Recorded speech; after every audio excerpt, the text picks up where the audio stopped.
How are you guys doing today? Thought I'd give you a quick update. Well, today is December 3rd, Friday the 13th. Friday the 13th. I remember when I was younger, like Jason was just coming out. I remember the first Friday the 13th movie. I went to see it with my mom and my brother.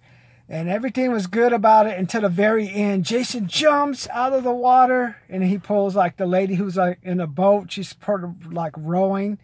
And I was beginning to find the Friday the 13th trilogy until you go on YouTube or whatever, and there's this weird one about Friday the 13th reenactment or something where they're going around killing all the characters from the Friday the 13th.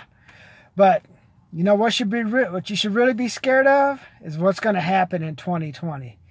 I tell you, I've been driving like the past couple of days. I'm seeing all these trucks on the road.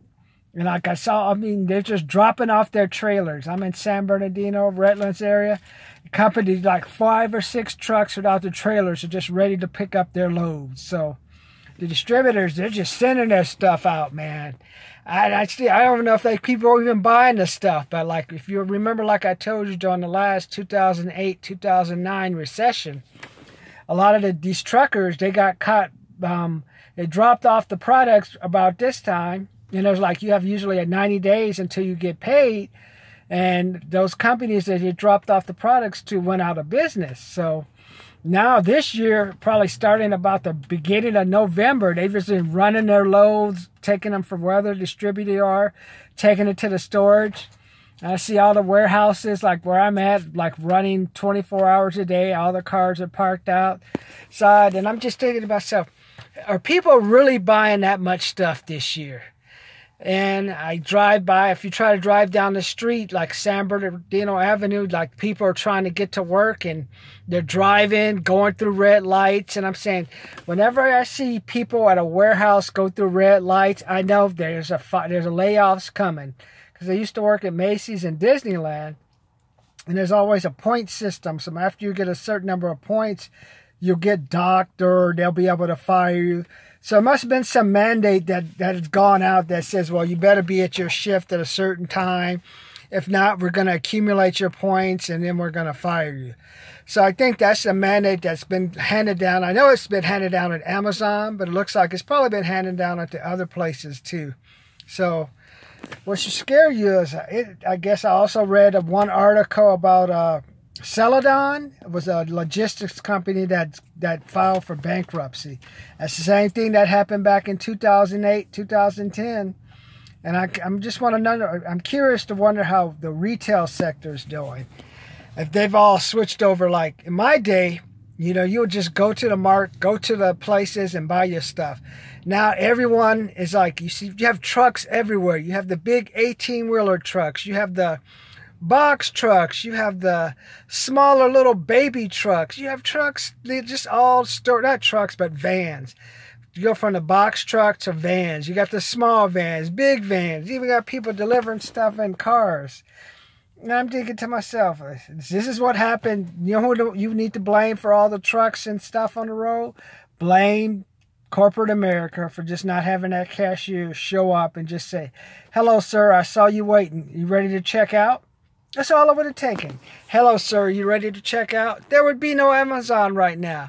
But because these retail companies give such bad service, you have a company like Amazon rise up and they just like, hey, buy this, buy that, buy it online. It'll be cheaper and you'll get it. And you think you're getting a big deal. But are you really getting a big deal, a good deal or not? I don't know. And I guess also, like, I've given money to the Republican Party. I've given money to the Democrat parties. So they're all sending out emails. One saying, Trump, we're going to get rid of, one saying, Trump, you're the enemy. Another saying, we're the Democrats trying to save you. So it's election time now. So it's about to really heat up now. So I can just imagine what's going to happen in 2020. Because as soon as whichever way this impeachment goes, I think you're going to see like the companies like, well, if this Trump's not in office, we're not going to get our tax cuts. And whatever tax cuts we have probably won't be taken away, but they may be reduced or something. So all the profits, they said, well, if we're not going to make money, the only way to keep our profits is they're going to lay off people. And that's why I think you're going to see a lot of layoffs coming. And like I told you before, since 2008, the only thing that's really been created, unfortunately, warehouse jobs. I mean, you do have the internet, YouTube and stuff, but look at me talking to you on this phone right now.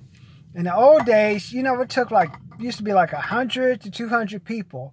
You had the photographer, you had the editor, you had the person holding the camera, boom guy, person holding the speaker, stage setup crew, and then all the different actors. Now, all a person does now is pick up their phone like me and just go, hello, my name's Martin. I'm getting ready for GrowCon 4. I'm going to pay $5,000 so I can be on the first 6 seats. If you give me $155,000 to $10,000, I'll give you a recap of the best speakers to help you grow your business. So only going to be 12,000 people in attendance, considering like 12,000 people out of the millions of people. And as you know, a majority of the businesses are already basically breaking even. So let me help your business be the one that expands and not goes out of business if there's some type of economic contraction. So email me, martching2018 martching2018 Learn about my programs. I'll go there, take the notes, bring all the information back, sit down with you. We'll find out what'll help your business work quickly. What can I immediately help you implement from the keynote speaker? And then from that, we'll look at some of what we learned from like Magic Johnson, Rick Ross, Kevin Hart, I think Mira Furfolio, and then there's one person who built a $20 billion company. Do you think bringing the information like that from billionaires can help your business? You're one business and they own thousands of business and they make billions of dollars. You think that could help you? And you're probably saying, oh, Martin, we've already done this stuff before. Yeah, I know. Like, you know, it took me 7 years to pass my engineering exam. And, you know, the first couple of years, like I heard that before, too, I used to say to myself. As I listened to all the people give me advice, I tried to use it, but didn't use it. So what I had to finally realize was, hey, the information is good, but I have to make sure I have the skills in place to use the information. And what happens? 7 years of 3 years of failing, and then 5 years of just using my own strategy of taking the information, but also customizing it, really customizing it, and just admit it. Hey, there are some things I don't have, or we don't have the business structure to fix. Pass the exam.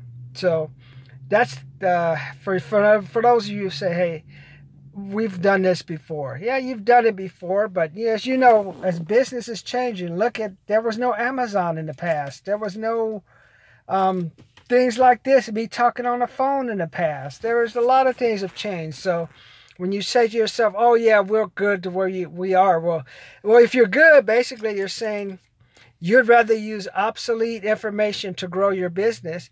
And is your business even growing? So, see, basic sales pitch. I'm doing that on the phone. No boom, no actor, no studio, no big camera, no truck to bring all the equipment, no permit from Hollywood to go on the street. That's it. See, so like, what about if one of your business depended on a person that held a boom, that was an editor? What does that mean?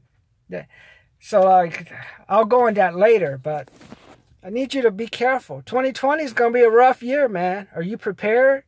So before you go out, Hanukkah, Kwanzaa, whatever thing you do to celebrate, better check that. Make sure you at least have $500 to $1,000 put away. Because what about, you don't know how safe your industry is going to be. If I can talk on the phone, like how many jobs has this little phone, talking into this phone, has this little phone eliminated? That's your quiz for the day. I want you to go home and think, wow, Martin talked about how in the past they used to have actors, a boom, camera guy, editor, oh, the person to set up the power, a person to bring all the stuff. That's 5. Of those 5 things I listed, that's 5 people who are without a job. Now think of the millions of people who like have phones and stuff now.